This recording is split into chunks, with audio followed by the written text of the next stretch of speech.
Why, hello, hello. What's up, everybody? Welcome. We have the Director's Cut Part Deuce, Part 2 from Luke Smith, which addresses a lot of questions that we had from yesterday's reveal and a lot of other things, too. And check out this cool image that's part of the update that we're going to go over. We get to see some new weapons here. But, yeah, Luke Smith delivered Part 2, which we're going to go over right now in this live stream. Let me know if this sounds okay. Probably going to cut the camera as I start to read through this because it's pretty long. And let me open it up in a full screen for you guys. Yeah, it's really long. We're going to talk about power sources, RPG, how they're going to go in depth with everything. Let me give it... Whoa, I see all the channel members over here. Thanks, guys. We got Criminal Pluto, Nate Johnson, Nick. Who else is it? Nick Boland, Taft, Joshua, Albert, Chris... Taft, thank you guys. Let's see. Ryan is here. Prels, Casey, Mav, Jint, Console Play. Everyone's here. Guys, thanks for being channel members. You guys are awesome. Yeah, hit that like button. Chris, what's up, Chris? David, what's up, David? Joshua, everyone's here. Creeper Swag. So what's up? What's up, everybody? Yeah, hit that like button, and big shout out to all the channel members that are here.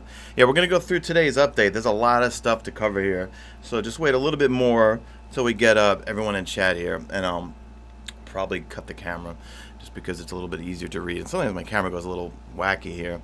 Prels, Prels says, like the video, you trolls, LMAO. Slavi, what's up, Slavi? How you doing, buddy? How's everyone's day today? How's everyone's day today? Griffin, thank you for the super chat. He says, gamer time. Thanks, Tafty. Hashtag liked. I was working on my Hunter Solstice gear just now, playing some Gambit solo. What's up, Robert Wills? How you doing, buddy? And Gambit solos. Actually, we won both games. Both went to sudden death. I need to play Gambit Prime, not regular Gambit. Hashtag made it to the start. What's up? Everybody doing good? In New York, it's been cool lately, even though it's August here. But we had some massive downpours. So it cooled things off for a little bit here. But then today it got really, really humid. Yeah, we got a lot of stuff to go over here, guys. Because Luke clarifies a lot of stuff about the armor and a lot of the questions we had from yesterday, especially this whole element affinity thing that a lot of us are confused on. Oh, what's up, T4NK? Tank. Is because, like, when you get a piece of armor to drop, it's going to drop as either solar, void, or arc. Then it looks like only certain mods will socket into it if that mod is solar, right? So let's say, I think Tomo yesterday said that, like, shotgun mods have an affinity to arc armor pieces, which means that you'll get mods, and that, like, shotgun mod, for, let's say it's shotgun reloader, it'll say, or it'll have the little arc symbol on it, that can only be slotted, I think, and we're going to find out more here, slotted into a piece of armor that drops as arc. And also, everyone should know this, after October 1st, you can go to all the Planetary vendors and actually get Armor 2.0 from the Planetary vendors. So if you have a gear set that you like from a particular vendor that looks cool, you can go get the Armor 2.0 version. So, hey, Phil, what's up? Another channel member. Man, a lot of channel members here today. All right, let's get the show on the road here in a second, and we'll start going through it. And let's go to the top right here, and we'll kick it off. And I'll see if my camera doesn't start screwing around here on me. All right, Luke Smith is back. Hey, everyone, this is Director's Cut Part Deuce. Hey, Philip, hold on, Philip, Dominic, Phil. What's going on, guys? Thanks for being channel members. You guys are awesome. All right, a now mega long update looking at the last 6 months. Max just keeps going in and out of the door there because I have the AC on. Escalation Protocol, armor is best. Yeah, you can get Escalation Protocol, Armor 2.0. You can get Black Armory, Armor 2.0. You can go to, someone tweeted at a Deej yesterday, can I go to, say, Asher Mir and get the IO set? And he said, yes, you can, assistant. Asher, the grumpy old Asher Mir loves to call us his assistant all the time. He's a pain in the ass. All right, here we go. So, now make a long update looking at the last 6 months of Destiny 2 and looking ahead to Shadowkeep and maybe a bit beyond. If you missed part 1 and have an afternoon to yourself, go check it out. I did a full breakdown of it the day before yesterday, I think. Okay, as the first section grew in length, I figured in this section would be I figured this section would be the last one. But at some point, Avengers wasn't going to be split into Infinity War and Endgame either. So either will be another part. I love you 3000. Okay. Looking ahead to Shadowkeep, the fall is a necessary first step in turning Destiny 2 into the game we want it to be. It's been a busy year, so let's recap. We assumed publishing control over Destiny and wanted to get something new into your hands as quickly as possible. Shadowkeep.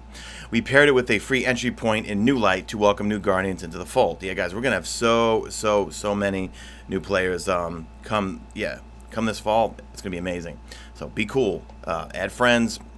Show them how to do the Taken Blight public event, please. Okay, so we don't have to deal with that. We paired it with the free entry point. We got that. We wanted to bring Destiny 2 to new platforms to keep heading toward the you can play Destiny anywhere dream, Steam and Google Stadia. We're taking the initial steps towards building Destiny as a single evolving world. And we're doing all of this while cranking on a bunch of the systems changes we've talked about, and we'll continue about heading into Shadowkeep.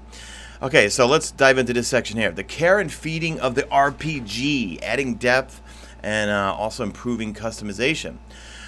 We want to give people who love the RPG aspect of Destiny, like many of us, more stats and more depth on the character sheet to sink their teeth into. We want to give players more agency over how they look. We also want armor to have the deep pursuit players love about Destiny, which brings the victory of finding their perfect role. Let's talk about armor, part 1, mods, stats, and trade-offs.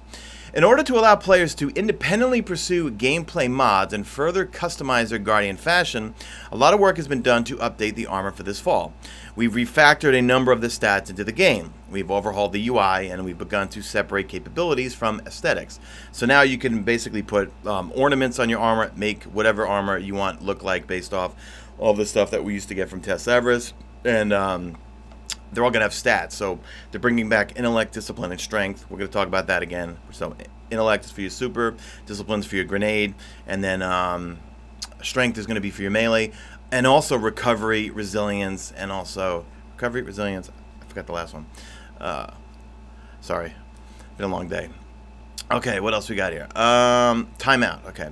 So let's talk about armor. Okay. In order to allow players to independently pursue gameplay mods and further customize their Guardian's fashion, a lot of work is... Okay, we covered that already. Timeout. Before I go on, I want to interject. It seems like some comments from part 1 around microtransactions are being misconstrued. Maybe I wasn't clear enough. Maybe it felt too ambiguous. Let me try and clear this up before we go into armor. Phil, thank you for this super chat. Mobility, that's what I forgot. Yeah. Because I never spec for mobility. I'm always so concerned with my recovery and my resilience to get my shield back and make myself harder to kill. All right, so this whole section here, I read this before. He basically is going to speak of... Hey, JJ, what's up, dude? Is going to be basically saying that there's still going to be tons of stuff to earn in-game that also is aside from the stuff you could just get from Eververse for the silver or whatever. All right, let's read into this here.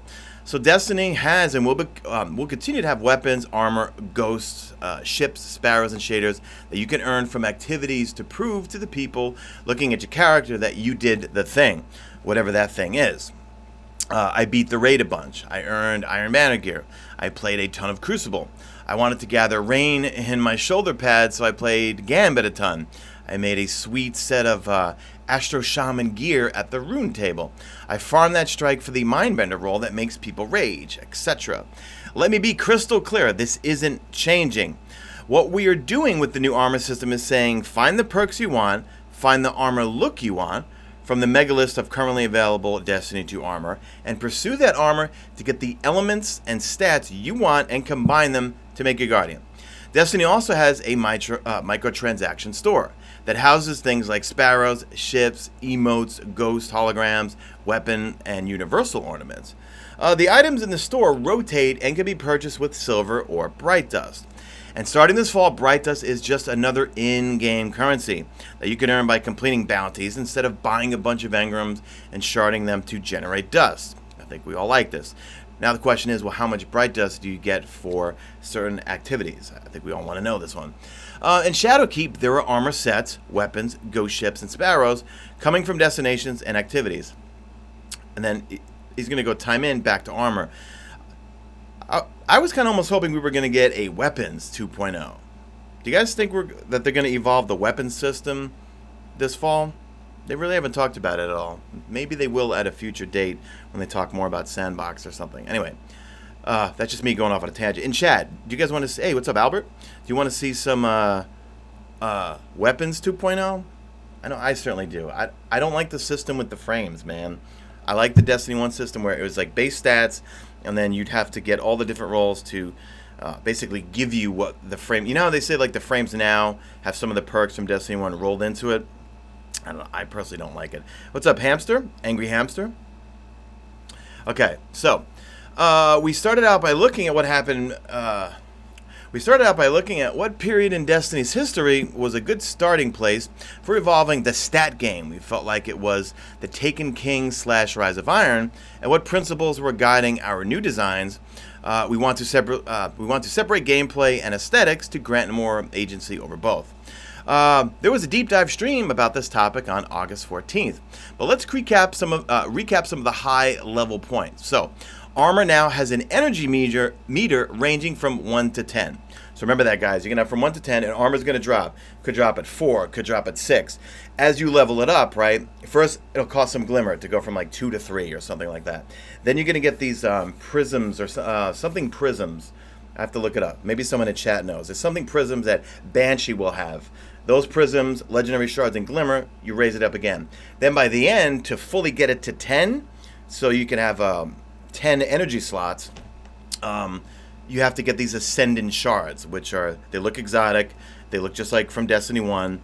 And then when you have 10, the energy, like your energy bar is 10. Can we see it in this picture? No, we can't see it here.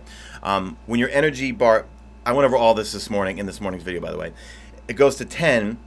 You want to fill that up. Now, certain mods will cost more, like enhanced sniper rifle reloader may cost 6. So you put in that 6, now that leaves you with 4. So you could put 2 and 2 or something like that. Or you could do 4, whatever, but you have 10. So your goal, find a piece of gear you like, and then find the perks, the mods that you want, socket them in based off how much you got. Okay, so armor now has an energy meter ranging from 1 to 10. You could use materials and currency to level up energy value on a given piece of armor. We just talked about that. Mods have both an energy cost and elemental affinity. All right, so this is what I was talking about at the beginning of the stream, guys. So like each piece of armor, when it drops for you, it's going to have either arc, void, or solar, right? Can you see it on here? No, you can't. And you'll see it in my video from this morning. But let's say we have a solar gauntlet, right? So certain mods will have a solar affinity to them, which I believe you can slot into a solar gauntlet, but you can't put it in a void gauntlet or an arc gauntlet.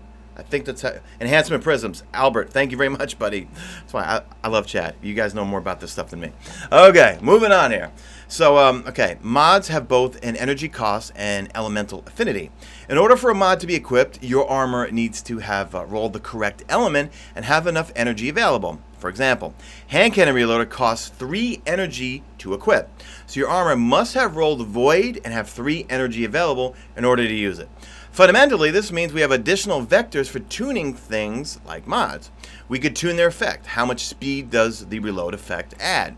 We could tune their cost. How expensive is this mod to socket? We could add mods to the pool for a different affinity, etc.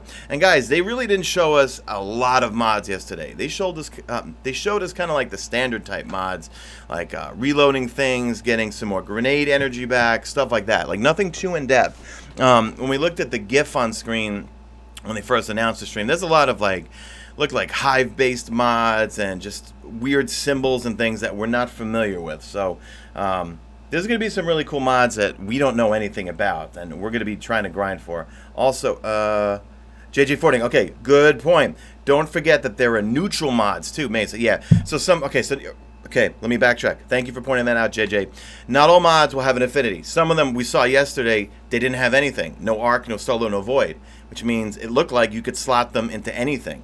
Or, so gauntlets are always going to have reload stuff, right? Boots, they're going to have things like traction or something like that. Or maybe special ammo pickup or something like that. So, but some of them, yeah, did not have an actual element on that mod. So you might be able to socket in any piece, regardless of its elemental affinity. Okay, so When you acquire a mod from the game, it's like getting a perk that you could put on. Okay, when you acquire a mod from the game, it's like getting a perk you can put on all armor.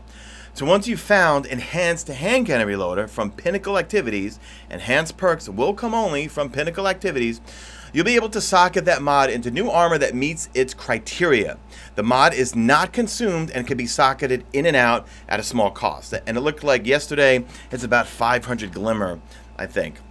Robert, thank you for the super chat. Have a blessed day in life doing what you love. And again, thanks for all you do. Hashtag made it to the end. Thank you, Robert Wills. Much, much appreciated, buddy. Okay, so when you acquire a mod, all right, so we got that. So it looks like, yeah, the good ones, the enhanced hand cannon reloader, like the enhanced perks or enhanced mods. I got to stop saying perks, guys. I think we all need to just start really just get used to saying enhanced mods. They're going to come from Pinnacle activities. And I'm assuming that means like raids, hopefully challenges, milestones, whatever. Okay. Here are the elements of armor that can roll randomly. So you're getting drops. Here's what's going to come randomly. Could be anything. Elemental affinity rolls between Solar, Arc, and Void. Armor starting energy value can roll randomly as well. They can all be leveled to 10. Like I said before, yes, you might get one that drops at an energy of 4, maybe one at 2, and you're like, oh my god, now I gotta get it. Or spend all this currency to get it from 2 all the way up to 10, whatever. Or maybe you'll get lucky. You know what? I bet the raid and like real Pinnacle activities like dungeons will drop armor that's at 9 or 10, something like that. Okay. But then stats are also random values. Intellect, discipline, strength, mobility, resilience, recovery. So in Destiny 1, we had 3 stats we were worried about, and they're in a tier system. Now we have 10. I'm sorry, now we have 6, and they all have a tier system of tier from 1 to 10. Actually, I had a spreadsheet somewhere. I don't think I have it back on my desktop, but yesterday they kind of showed off, like, if you're at this tier, your grenade will come back in XYZ amount of seconds. If you have it at this tier, it's going to come back at XYZ amount of seconds, whatever, this and that. Or for supers, it'll be minutes or something like that. All right, so, and it will tell you the time. Okay, so right here, so we have melee ability cooldowns. So, okay, strength tier 7, 75 out of 100. You'll get your melee back after 45 seconds. Perfect. Phil, thank you for the super chat. The Shadowkeep hype is insane. Man, I've never seen the community this excited before, including myself. Not Shadowkeep, we were excited for. Forsaken, we were excited for. Woo! It's absolutely insane for this one. Hold on, real quick. Let me check Steven real quick. Okay, hold on. Okay, sorry about that, guys. Albert says hype. Hold on, make sure I put show there. Okay, thank you. Okay, so like the Taken King, the stats will have breakpoints that decrease their cooldowns. Yes, your Sparrow now shows up on the character sheet. Yeah, you can see your Sparrow and your Ghost Shell. And we got to look at that these 2 legendary Shadowkeep weapons. And it looks like we've got a Shadowkeep Ghost Shell, and there's the good old artifact there, which they carefully did not show on screen yesterday. Interesting. Okay, begin math time. I'm terrible at math. I was graded biochemistry, organic chemistry, physiology, anatomy, dissections. Terrible at math, but let's try to do this, folks. Today in Destiny 2, the base recharge rates convert us to a stat value of 30 in the new system. Getting to 30 isn't too difficult. Though, of course, some people, but certainly not you, will ride the RNG roller coaster to get the stat they really want to 30. By chasing a good stat roll, you can achieve the fast recharge rates available in the game today without needing to use mods. It is totally possible to put together a plus 100 intellect build, 100 is the cap, without socketing a single mod. Some of the new mods will provide plus 10 to a given stat to help you shore up your stats that you care about. So we're kind of playing 2 different games here, guys. We're playing the stats game with our armor, and we're also playing with all the sockets. All of the mods that give us perks. I mean, so we're really going to be like, are we really concerned with, I mean, for me, I'm concerned with grenades, and I'm concerned with supers, intellect, and discipline. But on my hunter, especially my Night Stalker, I'm concerned with melee energy because I want to get my smoke bombs back. You know what I mean? And then at the same time, I want my armor to maybe, let's say, I love to run shotguns for PvE. PvP, I'm more of like a fusion rifle spammer, actually. But for PvE, I always want shotgun ammo on the ground, and I want special ammo on the ground. So that's the kind of mods I'll be chasing myself, okay? But that specialization may come at a price. Because you've specialized in intellect, you may be making trade-offs for other stats. For example, grenades come back slower or something. It really depends on your stat rolls. But if your grenades come back slower, then maybe that demolitionist perk that you've been dismantling, I know, demolitionist is actually pretty good on non-primary weapons, would start to look appealing. So, man, there's going to be so much customization, and this is awesome for us, guys. This is fun. All right, end math time. Here we go. We've made a bunch of the armor in Destiny, and we didn't want to leave behind any of the armor that players can currently pursue. Okay, here we go, guys. So we've also updated every new drop in the game to integrate and leverage the new system. This means if you want to go back to get a small Titan shoulder pads from Sloan on Titan, you can go chase a roll of them that uses that new system. Afro, thank you for the super chat. Appreciate you going live, mate. Keep up the awesome content. Thank you for that. So my next question is, how do we get them from Sloan? Are we going to have to give in materials? Because I didn't waste my materials in the tribute hall, guys. I'm still hoarding all my materials. I mean, I'm looking at Dim right now. I've got like 500 to 600 of each of my materials right now. All right, well, maybe he'll tell us here. A number of the current mods will not work in the new armor that's dropping this fall, but those mods aren't being depreciated at this time. For example, your super mods on your current armor will still work, but super mods cannot be socketed into the new armor. You could socket your armor with intellect mods instead, though. All right, interesting. We did this because we think the evolutions we're making to armor are a great step for Destiny over the long haul. We want you to decide when you migrate to them. Part 2, the armor migration.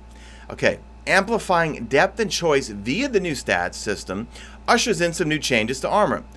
We've converted all current Destiny armors to use the stats, so cooldown durations will change as we migrate to the new system.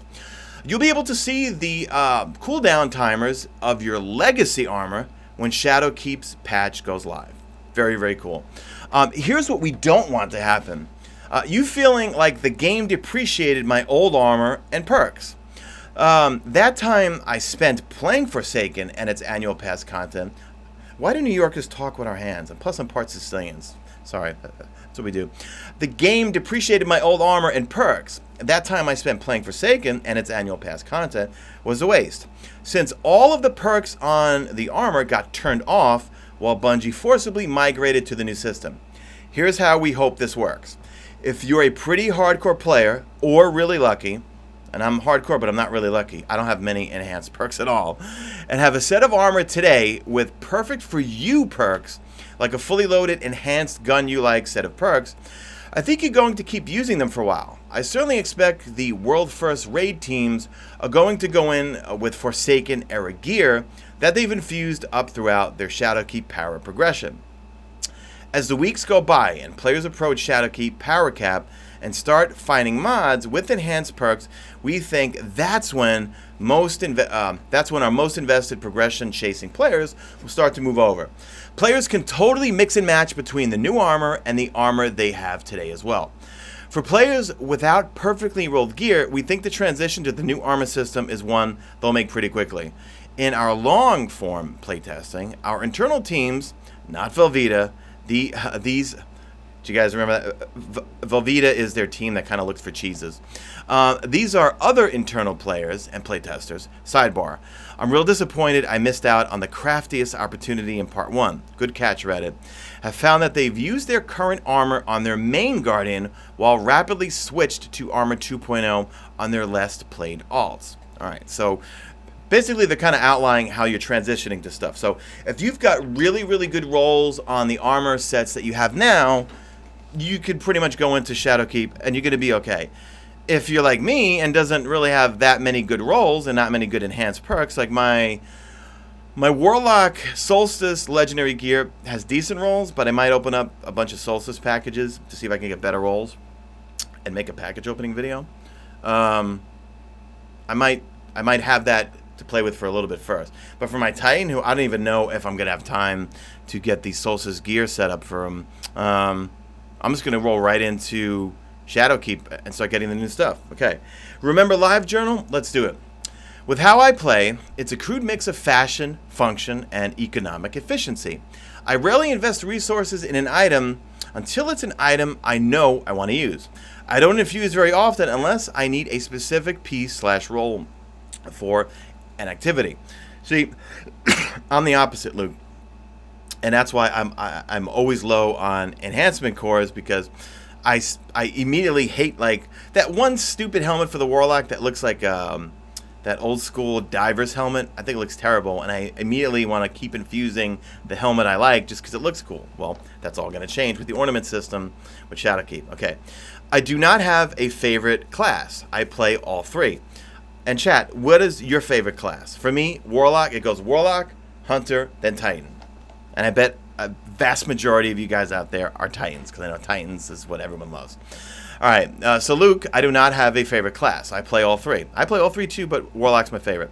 I tend to rotate them. Based on what is most effective or needed for the group play in a given moment. Warlock, Hunter, main. Okay, there we go. Okay, sorry. It's hard for me to read and read chat too at the same time. I personally love it when the game gets hard, and I feel as if we would benefit from more challenge. I really like how contest mode enforced an action game skill component on world first attempts. I totally have my favorite weapon archetypes, which I'll spare you. For me, it's pulse rifles. You cannot take Outbreak Prime. For me, it's pulse rifles and auto rifles. Breakneck, Outbreak Prime, Tiger Spite, my Ringing Nail. Cannot get those off my character. Let's see, where was he? Okay, I totally have my favorite weapon archetypes, which I'll spare you. And I get really frustrated as a player when there is an archetype I feel I absolutely have to use all the time because it is far and away the most efficient thing.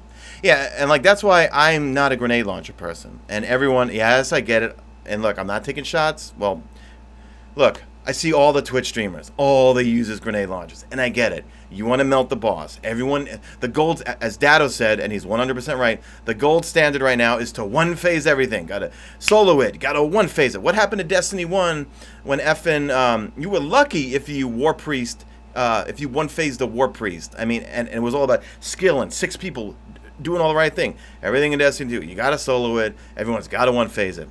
I think that's boring. That's why I never use grenade launchers, but that's me. Sorry for the Mesa rant there. Okay, so this is because I do, when playing content that matters, have been using the most efficient thing. This creates some interesting discussions with the team at work when they create something that is super fun but isn't actually efficient to use. I will totally mess around and get a triple-double in patrol with a weird weapon. But the weird stuff isn't getting used in Crown of Sorrows group early in the season, even though I want to get through that content as quickly as I can. My characters generally look hideous on the climb. Yeah, I completely agree. I'm just slapping on the highest power stuff, maybe fiddling around with the perks, and that's it.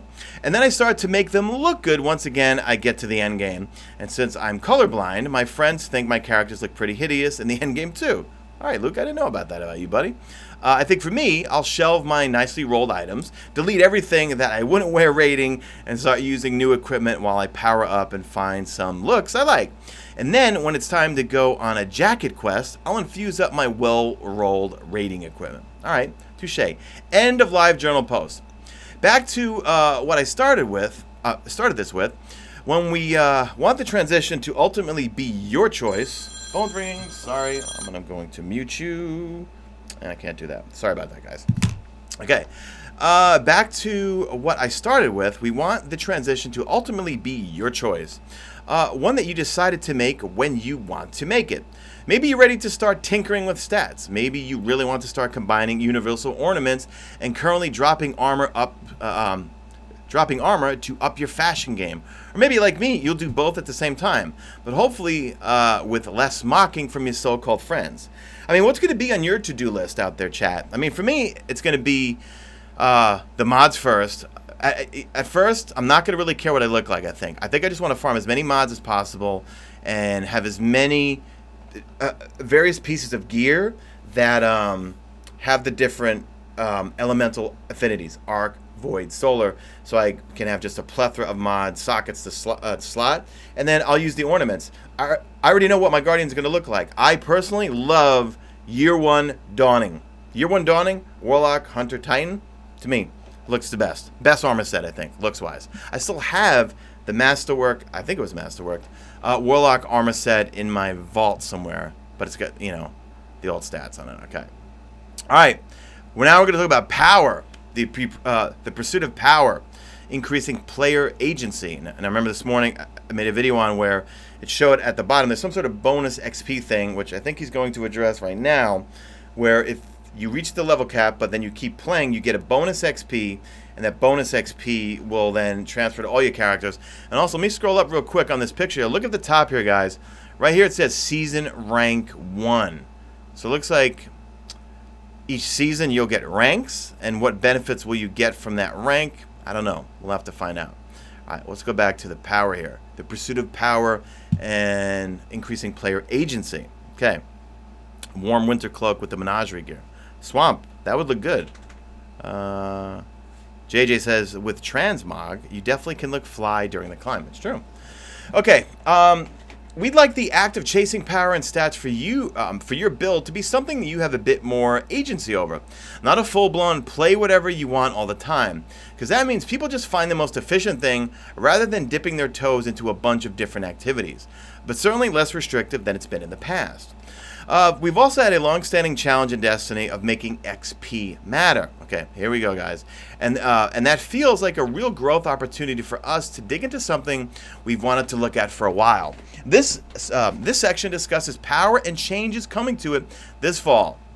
Part 1, powerful sources, primes, and the world. Like I mentioned in Part 1, the number of powerful sources in Destiny 2 ballooned during the annual pass. And I said that in some feedback videos, like, you would log in, I think, as a new player, because I just started playing on PC. Don't worry, I'm maining a PS4, but I am going to be playing on PC when I'm solo, probably. Hey, pause, reset, play. And when you log in and see all those challenges, it used to be milestones, there's too many of them. I mean, if I was a new player, I would definitely be overwhelmed by them. All right, hold on. Tasty beverage. Okay. We're curating down the sources in Shadowkeep. All right. Our target is to get the number of powerful sources closer to Forsaken launch levels. Okay. In Forsaken, as you overleveled an activity, meaning your power gets higher than the activity's rewards will become less valuable. The inverse was also true for being underleveled. In Shadowkeep, we've changed that. Instead, the system will advertise a consistent expected powerful reward regardless of your power relative to it. Now, this is good because when I think about it, and I've made this comment numerous times, when I would play Destiny 1, by the time Saturday or Sunday would roll around, and me as a content creator streamer, hardcore, I would have my Hunter, Warlock, Titan done by Saturday or Sunday. All milestones done, all raids done, everything, raids done. And I'd have a day or two off, right? And I can relax. In Destiny 2 right now, I'm lucky if I get 1.5 characters done with all the challenges. Okay. Over the years, we've come to discuss several parts of Destiny in terms of short, medium, and long-term goals. So, in the simplest terms, short-term goals can be completed in a night or a week. Medium-term goals can take several weeks. And long-term goals can take anywhere from a season to several seasons. For some folks like me, getting good at a part of the game may take a lifetime. That's a personal mastery goal. That's me for PvP, because I'm terrible. We think reaching max power can be a medium-term goal for power progression-focused players. For those players, we hope pursuit of stats and someday trying out new builds is their long-term goal. For me, it's going to be a combination of both. It's going to be a bit of, I want the power level, which I'm going to go for every week, but I'm really more concerned with builds. I mean, for me, like, the builds are going to be the most fun for me with Shadowkeep and Year 3 of Destiny 2. All right, continuing on here. Luke says, I say someday because while we're taking our first steps into build crafting with a new armor mod framework this fall, I think we're going to learn a bunch about making a viable build in Destiny. hold on. I think we're going to learn a bunch about what making a viable build in Destiny requires. You're going to surprise us with crazy creative things we've never seen once this is live. We're all looking forward to it. All right, let's kick it off. Prime Engrams. We're doing some minor housekeeping on Prime Engrams. They'll begin dropping once you hit 900. Whoa, okay guys, so we're getting some numbers here. 900 power, interesting. We did see that in the Vidoc. Towards the end, when we saw Dylan playing in the test lab, it showed his character was 900 power. So Prime Engrams will be hitting, 900 power. And you'll accumulate charges for them as you make your way from 750 to 900. Interesting, okay. We've increased the number of Prime Engrams you can earn in a given week and rebalanced the value of each one to account for the increased volume. All right, guys, so what do you think about that? That is extremely interesting. 900 power. We're 750. That's a pretty steep power climb. That's a pretty steep power climb here. Hold on, let me check something real quick. Let's see. Let me just change something real quick, guys. Sorry. Just bear with me here. 2 seconds. Get rid of this. Okay, sorry. Okay, let's go back to reading here, and let me get back to chat. 900 power, interesting, okay. So, world drops. As far as contributing to your power level, world drops often feel like a waste. To get away from that, we've made some changes that allow these drops to help players progress beyond the soft cap. World drops and Shadowkeep will have a chance to drop at players' current power level. Okay, thank you. That's a great one right there. Here's an example. A player has an overall power of 912. All right, so it's going over 900. Okay, a player has an overall power level. Hold on, I got to change that back then. Hold on, 900 plus actually, plus power sources. Okay, there we go. Sorry about that. Okay, here's an example. A player has an overall power level of 912. Interesting. Phil, thank you for the super chat. Delivering dominoes and watching the stream. Okay, thanks. Gypsy, thank you for the super chat. I am so happy customizable builds are back. And 900 power, it's going higher than 900. The real grind begins this October, boys and girls. The hype is growing. Okay, thank you for those super chats, guys. Okay, so here's an example. A player has an overall power level of 912. Gloves are their lowest slot at 906. A player might open up a legendary engram and receive 912 gloves, an increase of 6 power. I see Swamp Zombie. 1,000 sounds about right. Might be 1,000. We're making this change because we feel like the world legendaries are a little undervalued at the moment. They are, basically. This isn't some grand accelerant for power progression, but rather a little quality of life experiment to reward your free roaming adventures or random legendary activity drops. That's so true. I mean, so many times you're doing patrol, you're doing hey, Killer Bubble, thank you for being a channel member. Welcome them. Everyone spam them some exotic engrams and some prime engrams. Since we're talking about prime engrams before, welcome. Make sure to check the community wall as we've got a private Discord just for channel members. We've got some LFG going. I chat with you guys. We hang out. And make sure you click the channel community wall for that Discord. And then don't share it, please. It's just for members. All right, so, and I saw someone in chat said almost 1,000. Yeah, might be, yeah. I think everyone in chat saying, yeah, Tank, I'm sorry. T4NK, Tank. 950 to 1,000. Hey, Justin, what's up, dude? Okay, world drop. Okay, so here's an example. A player has an overall power level of 912. Gloves are at their lowest slot at 906. Player might open a legendary engram and receive a 912 set of gloves, an increase of 6 power. We're making this change because we feel like the world legendaries are a little undervalued at the moment. This isn't some grand accelerant for power progression, but rather a little... Okay, I read all this already. Yeah, so it just makes it so that when you're getting stuff, yeah, you might get it and not just, it's lower power, I'm going to throw it away. No, I'm going to look at, ooh, it's a little bit more powerful, and let me see what it has. Do I want No Land Beyond to come back? Yeah, I do actually. Not for me, but for PvPers. Jose Reyes, thank you for becoming a member, dude. Everyone spam Jose some exotic engrams, prime engrams, and some hype emojis. Thank you so much. Welcome to the Mesa Army. Check the community channel wall, and also, you'll see the link to our Discord. Thank you coming in tonight. Really appreciate it. All right, let's get through this, guys. You guys are absolutely crushing it with the channel members this last couple days. You guys are awesome. Okay, so let's get back to where was I here? Okay, to players. We have different goals. No, hold on. Did I move this here? Okay, world. Here we go. There's example. Okay. we got that. Okay, part 2, preparing for new light. Now, new light, another new, Steven, man, this just comes in a train here. Here we go. Stephen Brown, thank you for becoming a channel member. Thank you, guys. Thank you so much. We got so many new ones coming in here. Thank you. Everyone spam him. I would do it right now, but I got to read this, guys. Spam him some Prime Engrams, Exotic Engrams, and some hype, maybe some Max Hello emojis. Really, really, really appreciate you guys. Swamp Zombie, for channel members, send me a message on PSN with your channel member name, dude. At Mesa Sean. Okay, let's talk about New Light. Preparing for New Light. One of the essential parts of New Light is crushing the barriers between friends. Today, one of those barriers is the power level. That's true. To players, because I'm playing on PC right now on the side while I'm doing my Solstice stuff on my little gaming laptop. And man, I'm trying to get to level 50 and trying to do any activities. Everyone's way higher than me, and like I'm just getting destroyed by everybody here. I mean, destroyed by anything. Okay, so one of the essential parts. Okay, to players' power level can mean we have different goals, so we don't play together. A new character starting at 10 power would naturally feel that they had to go back and play all this other content. And in many, many hours, you can play with the friend who recommended the game to you.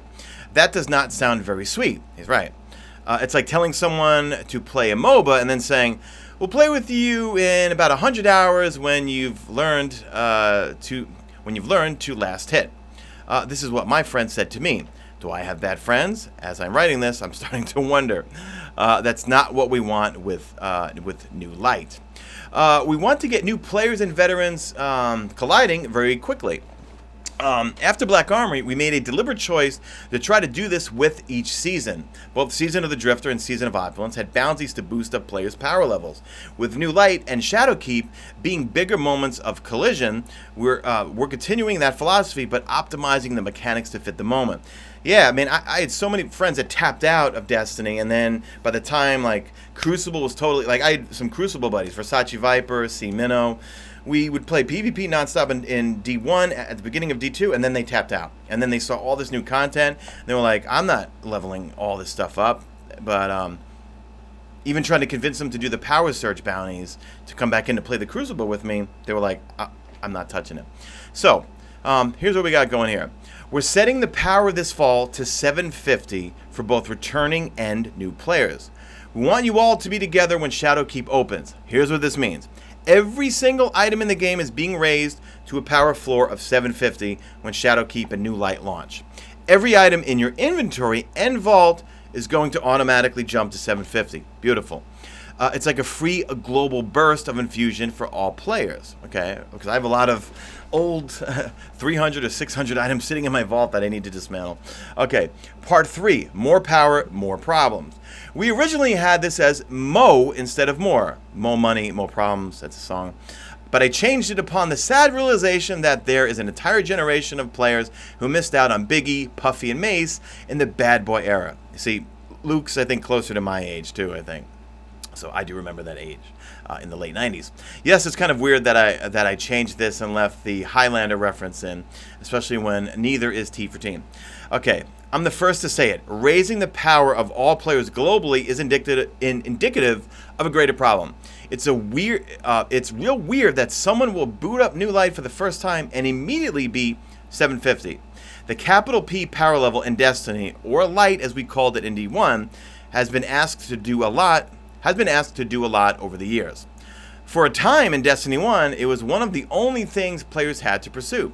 In D1, Power Light meant something in terms of achievement, but that badge of honor had its problems. The Forever 29 via raid boots, etc. I was in that boat.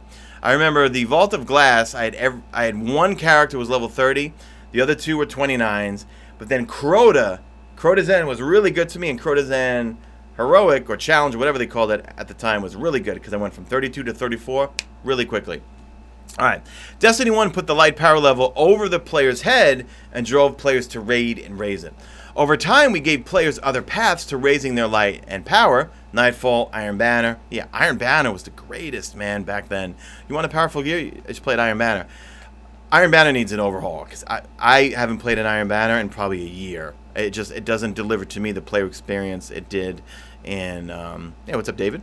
In Destiny 1. I don't know. Okay, where were we? Okay. In Destiny 1, put the power level. Okay. Where was I here? Put the badge of. Okay. So, the capital P in power. I already read this, but let me just read it again. The capital P power level in Destiny 1, or light as we call it in D1, had been asked to do a lot over the years. For a time in D1, it was the only thing. No, did I read that already?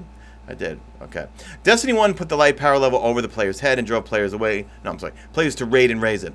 Over time, we gave players other paths. Here we go. To raise their light power at Nightfall and Iron Baron. We took light off the nameplate and made it 3 digits in the Taken King. Trying to turn light into something more like a 3-digit item level, but without the stat budgeting assigned to it, where the stats dictate true character power. At D2 launch, we shortened the power climb, oversimplified the game, made it too easy to get items, focused on bringing new players in, and hoped that players would pursue looks alone as their endgame. We were wrong. While we continued to build features like that would become Forsaken Triumphs. And yeah, I mean, like when Destiny 2 first came out, we were all max power really quickly, and you really didn't have to do anything for the raid or anything like that. I mean, you could raid, and that would get you there faster. But anyway. Okay, during that period, we also democratized power so that players didn't need to raid or play Nightfall to reach max power. They could kind of just do any weekly. Forsaken introduced gold sources onto the map, and over the course of a year, the number of powerful sources continued to increase. Too many sources, yeah. See, power has a lot to do with the amount of damage players can both deal and receive. In fact, it's the biggest factor in it. It's also been the thing to pursue. Our gameplay specialists, the roles where dictated Destiny players come in and participate in long form playtesting, and they're imported from home character, frequently point out that they can engage with a number of parts of the game till they've completed the power climb. Over the years, we've made the power climb shorter and shorter. We've made it easier and easier to reach max power. We've also introduced things like triumphs, titles, and collections to provide additional stuff to do as the prestige of power waned. In Shadowkeep, we're trying something a little different. Here we go. Let's talk about the seasonal artifact. First, we're introducing a seasonal artifact unique and thematic to each season. Remember, Season 1 is going to be Season of the Undying. So the raid is going to be about the Vex, and there is some sort of taken boss or something you could see in that one Vidoc. Okay, as the artifact levels up, it can do different things. First, it becomes a source of a seasonal artifact mods. Unique mods that can be equipped only during the artifact season. Alright, these mods may be brand new experimental mods or powerful mods with reduced energy costs, enabling players and us to experiment further in the build crafting space. Alright, so these mods are going to be related to... So I was worried about these mods being like something like, okay, so we get these mods for the season, we love them, then we lose them for the next one. So more than likely, these mods are going to be related to the content. Like, this is probably going to be related towards the raid, or it's going to be related towards the moon. I don't know. And Luke did say in one of the reveals or at E3 that they're totally open to, if we really like some of these things, we might be able to carry it over to the next season. I don't know. Okay, second. The seasonal artifact can award players a power bonus. Alright, so this is what I talked about this morning, that you reach your max power level, but then there's a power bonus that if you keep playing and get your XP level, you can still get some sort of bonus. So let's read into this. Second, the seasonal artifact can award players a power bonus, but that bonus is not applied to gear, nor does it increase the power of future drops, but instead to all your characters. This is meant to give players who can't or don't want to play Pinnacle activities a seasonal path to power.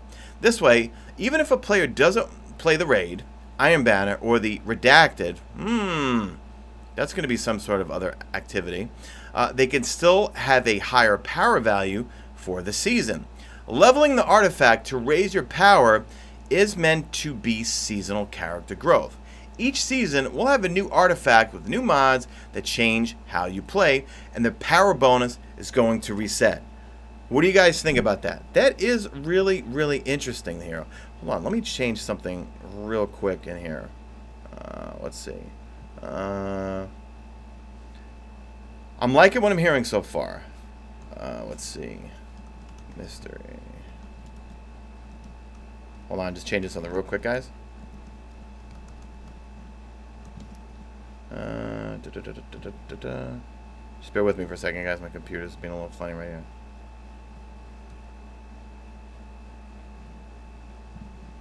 Get rid of that. Okay, sorry about that, guys. All right, let me get back. So, what do you guys think in chat of that? Interesting. Okay. In addition to curating the list of powerful sources, Shadowkeep will also introduce Pinnacle power sources. These sources are the only way to earn gear drops above 950 in Season 8. All right, I'm guessing it's 1,000, guys. Chat, what do you think? 1,000? Tank says, I love how transparent they're being about it. Yeah, man, they changed their communication last year for sure, that's for sure. I mean, because, like, for the first year, maybe 6 months, to a year, we didn't hear anything. It was like nothing going on. We're like, where's Bungie right now?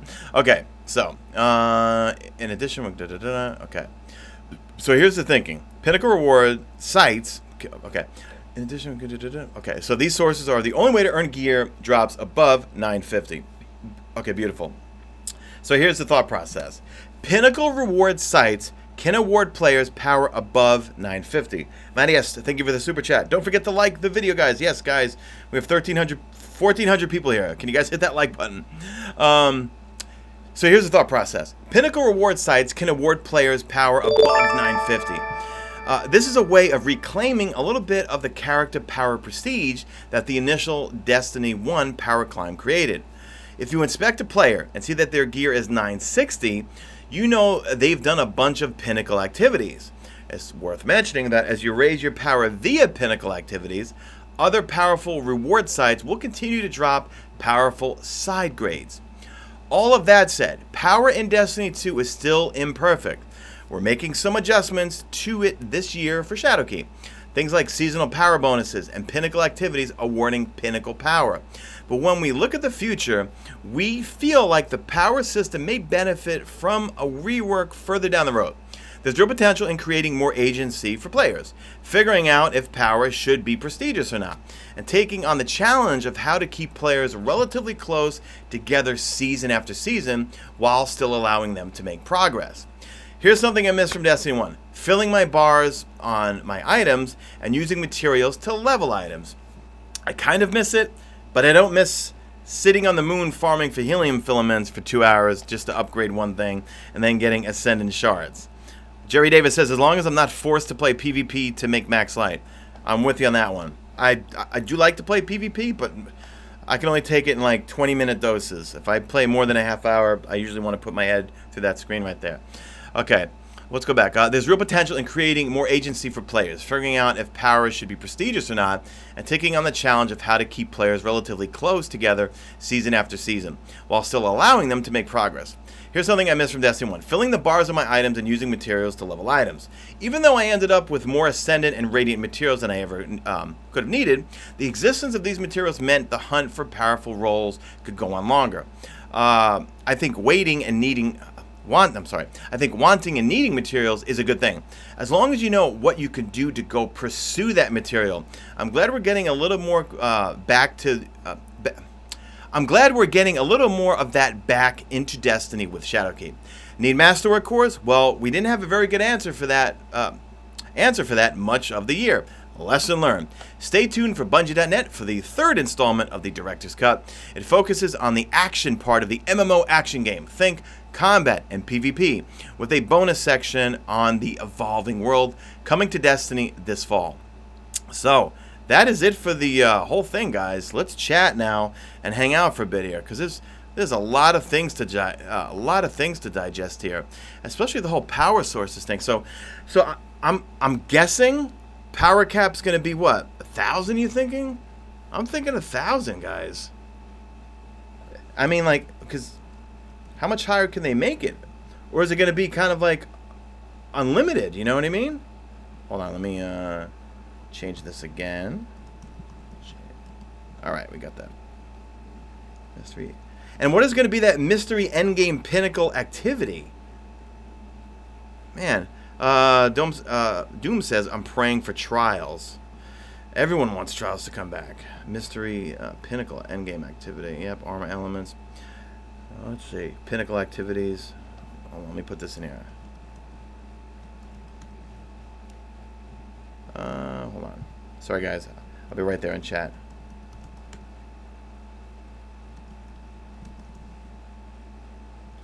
Get rid of this here. Sorry, just deleting stuff, guys. Sorry. I'll come right back to chat. And let's see. Let's see. I'm going to hide you. Okay. Trials. Let's see. Let's go through it. Spam trials. No, don't spam trials. We all know that we want to have Trials of the Nine come back. Or, I mean, I want Trials of Osiris to come back the way it was. I want it to come back as 3v3 elimination. Not 4v4 elimination. Keep it 3v3. Redacted. Well, it said redacted, but what is redacted? I mean, like, what could it be? Could it... I hope it's some sort of, like, Prison of Elders or some sort of, it's got to be... What was... Or Archon's Forge? Did you guys like Archon's Forge? I always thought that was a lot of fun. Trials of Osiris always had the best gear, hands down. Hands down. Yeah, no, I agree. All the... do you guys remember the Adept weapons from Trials of Osiris? The Messenger Jewel of Osiris? Justin, Rift, bring back Rift, but give us maps. I hope they look, if they're not gonna or don't have time to design bigger maps, please bring back a bunch of Destiny 1 maps that are fitted for 6v6. In fact, chat, what other maps do you want to see come back from Destiny 1 that you think would fit 6v6? I know we saw First Light is going to be in Shadowkeep. We saw PvE stuff going on there. We saw a Nightmare of Gaul on there, and we saw a Guardian fighting some Red Hive over there, which is pretty cool. You hated the Jewel of Osiris? I remember I liked the Messenger and the rocket. There was a rocket launcher I loved that had grenades and horseshoes on it. I think all the vendors need to get an update. The factions need to get an update. I would like to log in every Tuesday. Ticket King maps are great. Yep. The Small Moon map. Do you mean Cauldron? Cauldron was a fun map too. Bones Room. Jack Wolf says one thing people tend to forget is many of the Trials of Osiris weapons had semi-static rolls. True, but if they could make them, like I always feel like the raid weapons from like Wrath of the Machine, all the raids pretty much had the best perks. You know what I mean?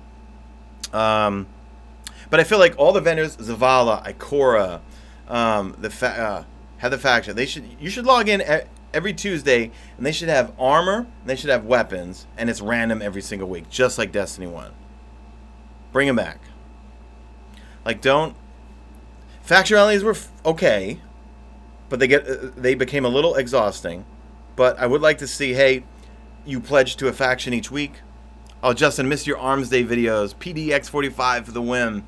I miss Arms Day so much. I stayed up every day for 3 years till 8 in the morning to make those videos for you guys. And I don't miss staying up till 5 a.m.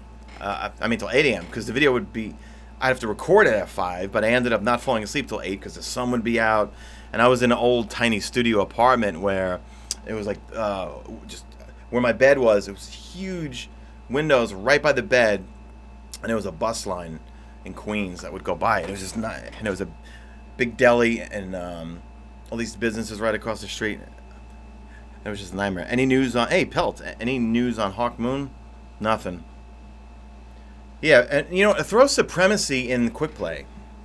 Bigger maps. Oh, thanks. You love the background setup? Yeah, it's pretty cool. I got a whole bunch of stuff back there. I did a tour of my new recording setup. If you guys want to check it out, it's on the channel. I put it up last week, I think. Taft says, stands there again. Jerry Davis, not a fan, not a Faction Rally fan. Half the time traveling, so it's a no-go. I like the regular D1 farming and loot. Yeah, no, I agree, man. Just leave the factions there and pledge each week. Jack Wolf, speaking of faction rallies, will I be able to pull my faction armor out of collections and get a 2.0 version of it? I miss my new Monarchy Warlock armor. You know, that I don't know, man. I think the impression I got was all new armor can roll as 2.0 as of October 1st, but the exotics you can pull from your collections as 2.0 exotic armor. Buff auto rifles? I think auto rifles are pretty good right now. Justin, Invective was your favorite shotgun? So good, infinite ammo. I remember I loved Pocket Infinity was a fun one. For shotguns, I love my beloved Matador or Mapador. Do you guys remember Fellwinter's Lie? Dark Midnight. What'd you say there? What's up, Sin Trigger? Gypsy Carnage, thank you for being a channel member. Says no faction or Trials armor is affected by 2.0. Let's see. Taft says I was using Dead Ended, the Dead Orbit LFR in Crucible, and I got a message from a dude I killed with it. He was so confused. Spiral, you want autos to be buffed? I don't know. I think buff. I use auto rifles all the time. I think they're pretty good. No? Let's see what else we got. Someone put Supercell. Yeah, bring the Supercell back. Jack Wolf, Bungie, give us the JoJo pose emote. Taft says autos on PC are filthy. I mean, autos on console are fine. Year 1 Thorn was OP as F. Yep, it was. I blame Triple Wreck for that. No, I love Triple Wreck. I'm actually pretty good friends with him, or at least every time I see him, I saw him at the Borderlands 3 event. I feel like he's the one that brought Thorn back in year 2, I think it was, because he was the one that, it was Crimson Doubles, and he started just melting people with Thorn, and then everyone started using Thorn. So I blame you, Triple. But just kidding. Good luck on your move, man. He's moving to Dallas. He was living in Seattle.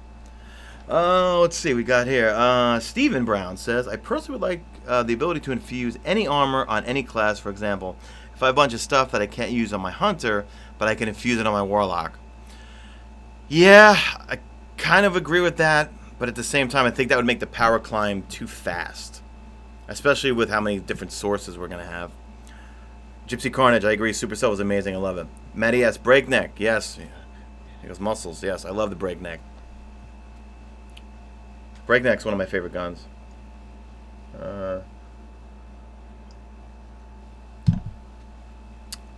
Tanks is alright. I have a big theory. They were referencing D1 a lot. What if with the new transition to Steam, they drop the 2 and call it Destiny? Well, listen, guys. It's been already leaked or read about in news that they've begun work on Destiny 3. And they've said numerous times they can't keep building. They're eventually going to come to a limit, especially for us console plebs like me. They can't just keep building on to Destiny 2. There's going to be a point where they're going to have to end it. I think Luke Smith even used the word finale for it. So I think we're going to have one more year of Destiny 2, and then when new consoles come out in 2020, hopefully, PS5, the new Xbox, we'll have whatchamacallit, Destiny 3, I think. And hopefully we'll see the pyramid ships, we'll see the darkness. And guys, let's see, also, I plan on doing some PC content soon, because I've been playing a lot on my gaming laptop, because one of you kind subscribers got me the full collection on PC, so I've been just getting a lot of PC footage. And man, Destiny on PC, you don't need a good computer to run it and make it look amazing. My gaming laptop, I run it on low with a field of view of 105, and I get 60 frames per second, and it looks stunning. Yes, the PC snobs, they annoy me too. The PC snobs are going to tell you, you need this, you need to run it on high, you need to get you need 10 million frames per second. No, you run it on low, or you run it on medium, it looks wonderful, okay? It looks amazing. What else? What else we got here? Spartacus, got a split, man. Thanks for going live. Hey, Spartacus, thanks for being a channel member, and thanks for hanging out. A limited edition Destiny 3 PS5. Man, I'd buy that. I want a good campaign mission. I love a good story mode. I wonder if Shadowkeep's going to have a good story, or is it going to be... I get a feeling it's going to be short like Rise of Iron. Matty, yes. What's up, dude? He said, yeah, think about new consoles. No way that's having Destiny 2 with all that hardware headroom. And that's the perfect time to release a new game. Yeah, and Destiny 2 Shadowkeep is like 165 gigs. It's big. It's really big.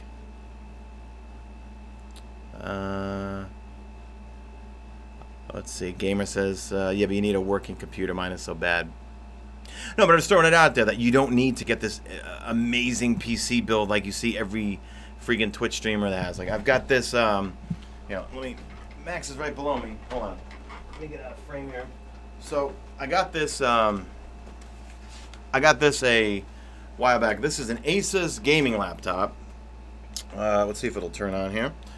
That, in fact, I could pull up the specs. Let me see if I could pull up the specs. Asus, because I ordered it from Newegg.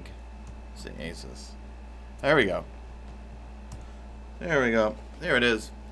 And let's see, it's an Asus. It's got an i7, 1 terabyte hard HDD.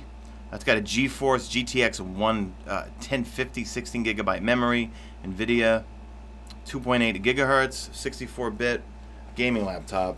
And I plugged my SCUF controller into it, connected to my Elgato and into my iMac. I could stream, I could record from it. So I don't need to, I mean, I will eventually get a desktop to play PC on the side, but I want to do some cross-save videos for when cross-save hits next week for you guys, but also on how to set up your cross-save, but also how to set up your PC for the optimal settings. Phil, thank you for the super chat. Can't wait to play Destiny on PS4 next week and playing with you. Nice, man. If they brought back, let's see, Stephen Brown. If they brought an exotic back, I personally would like to see the Trespasser. Oh, you remember the Trespasser? That was a good sidearm. Let's see. Jack Wolves, I don't understand one thing. How is Destiny 2 over 90 gigs in size, but Final Fantasy less than 20 despite having almost as much more content? Good question, man. I don't know. Gypsy Carnage, I have an RTX 280 Alien M51 and still prefer PS4 because of the community. Same thing with me, dude. I mean, all my friends are on PS4. So that's where I'm going to be maining. But then I see myself like at night when I'm just solo, you know, just by myself. Then I'll play on PC, you know. And also just to, you know, make some content for PC folks. Make some content also for, you know, for the console people like me. Maddie asks, can't wait for cross save. Justin says, can't wait. Our guardian needs a voice. He's got to talk finally.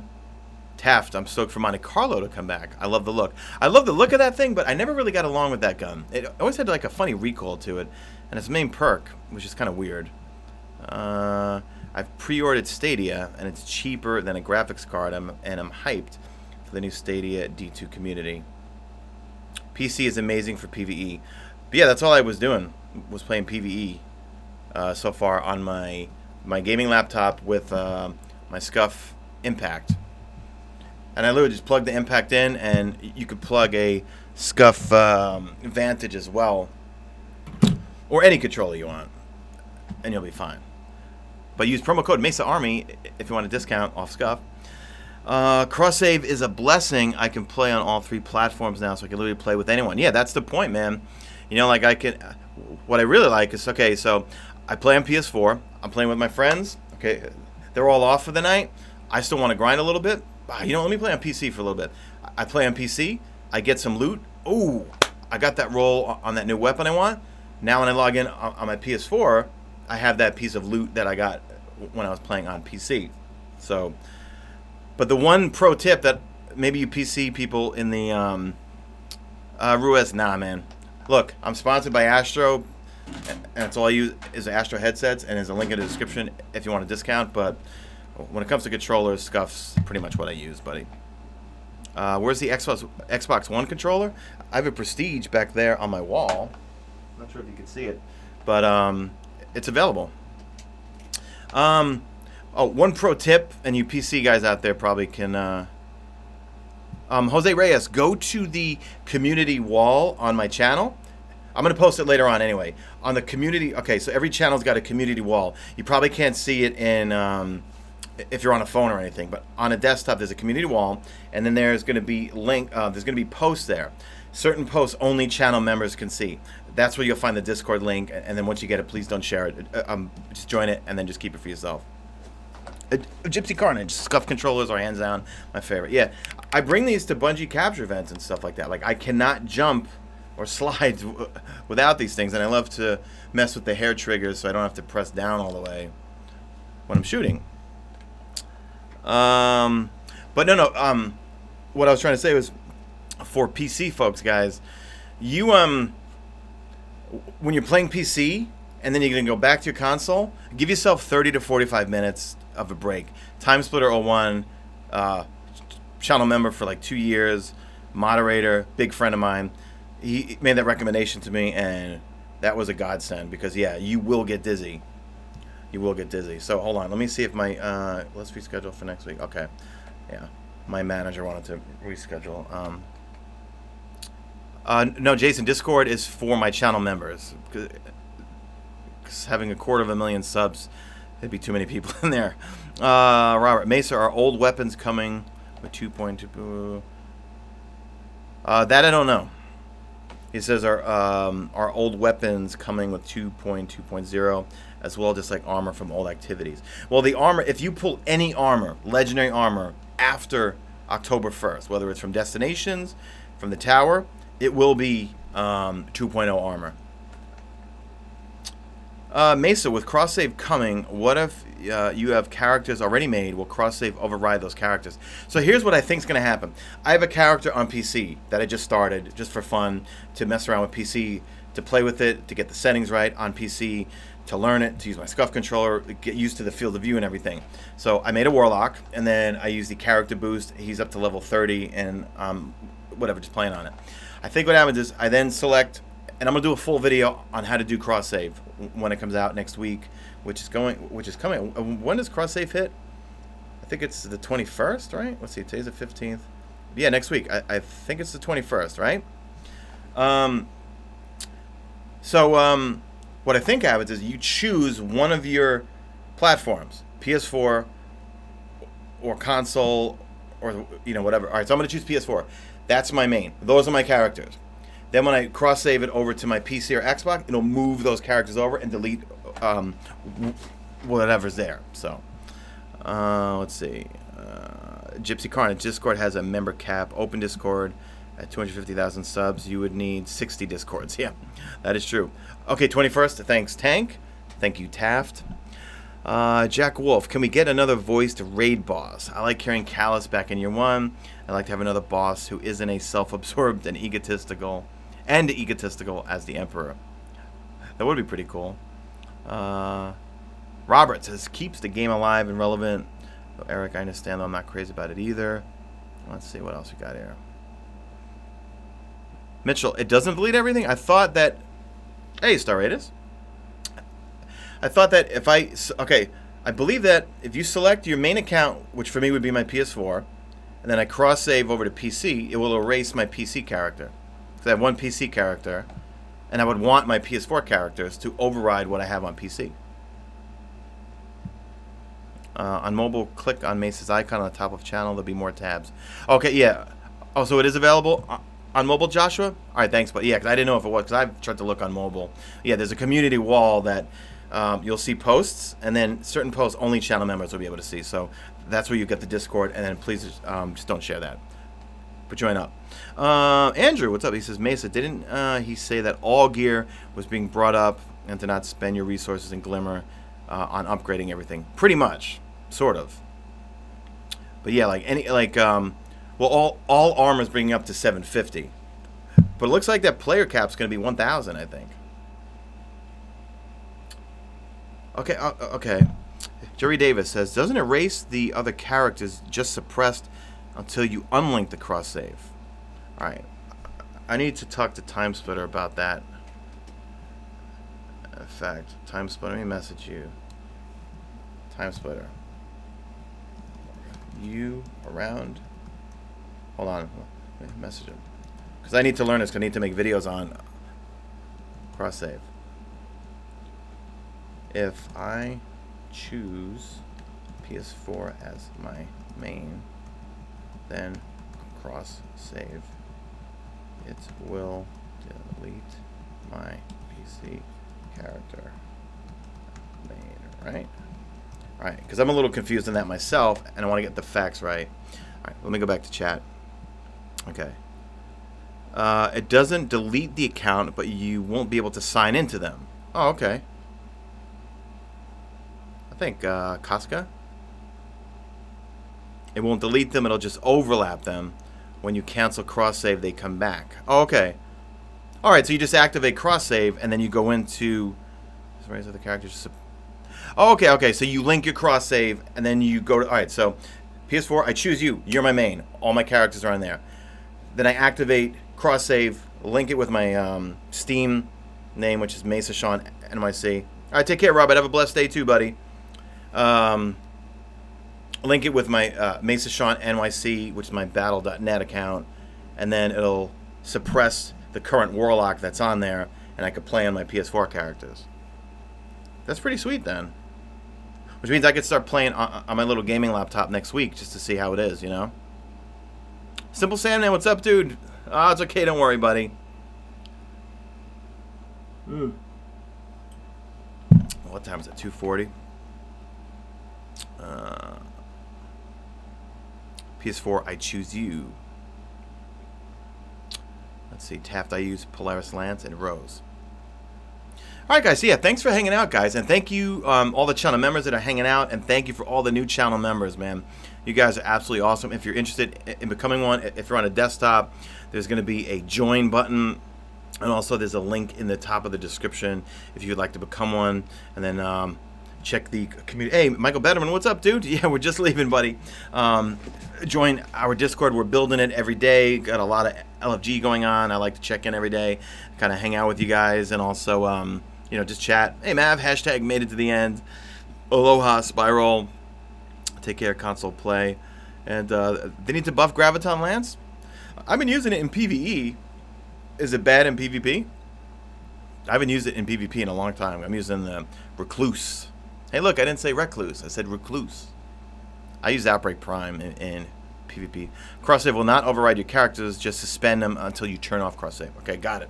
Sweet. Thank you, Raven. Jint, hashtag made it to the end. Yeah, guys, can you smash that like button on the way out? Thank you, Taft. Jack Wolf. Could they buff Sunshot? Yeah, they need to buff Sunshot. They need to do something with that thing. Give it more ammo or buff it somehow, because it feels just underwhelming. That's it. All right, guys. So thanks, everyone, for hanging out. And I am out of here like Vladimir. I'll see you guys. If there's a This Week at Bungie, I might not be able to make a video about it until tomorrow morning, because what time is it right now? It is 2:42. I got to pick up my girlfriend from work. She's probably going to get off at 7:30 p.m. from the hospital. She's an RN nurse. Then I got to drive her back to Long Beach. We got to pick up her son. It's his birthday this weekend. And he's, well, actually, I don't want to say what I got him, because he might be watching, or he might watch the stream. But if you're watching this, Tom, I got you a really cool birthday present, buddy. And it's related to something that you're really into. Whoop, shooting hoops. All right, guys. Love you all.